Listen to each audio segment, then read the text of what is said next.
Hello, good morning, and welcome to another episode of Sunrise Saturday morning. I'm Ayo Makinde again. Welcome to the show.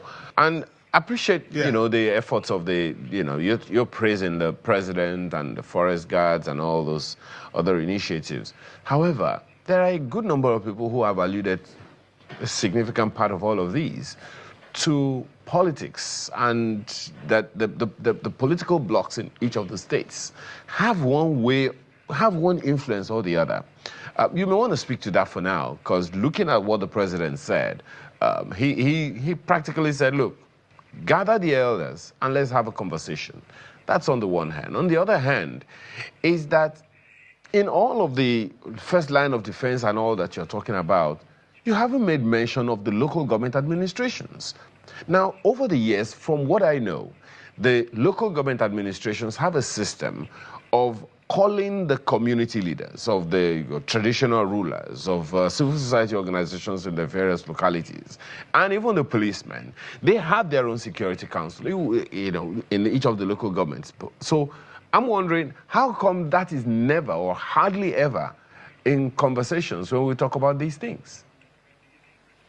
Well, first and foremost, we also have to look at the success stories of some of these community policing I'm talking about. For instance, these issues are countrywide, nationwide, but we saw how states like Ekiti, Ondo State, through the instrumentality of the Amotekun, stood up. And today, we don't hear of those attacks anymore because the communities have been moved to stand on their own and to protect, because we cannot continue to apply the same solution that has not worked for the past 2 decades.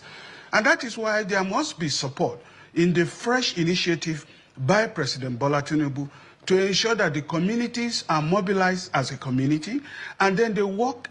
Also, the coming in of the forest guards are also very, very important. Don't forget that these forests transit from state to state, and these are where the terrorists have a safe haven. It's ungoverned. Nobody goes there. Nobody understands that. All right. But the process, we are beginning to have a new solution for the past 2 decades, where I believe if we give that support, we will begin to see solutions like what we are seeing in Ondo State, where I served briefly, and I saw it in Ekiti State, where the community is collaborating. They are being trained for information gathering, sharing information with the security agencies, and everybody becomes part of the security architecture in that community. And we are seeing a success story, and that is why we believe that the president wants to replicate that success story across the country.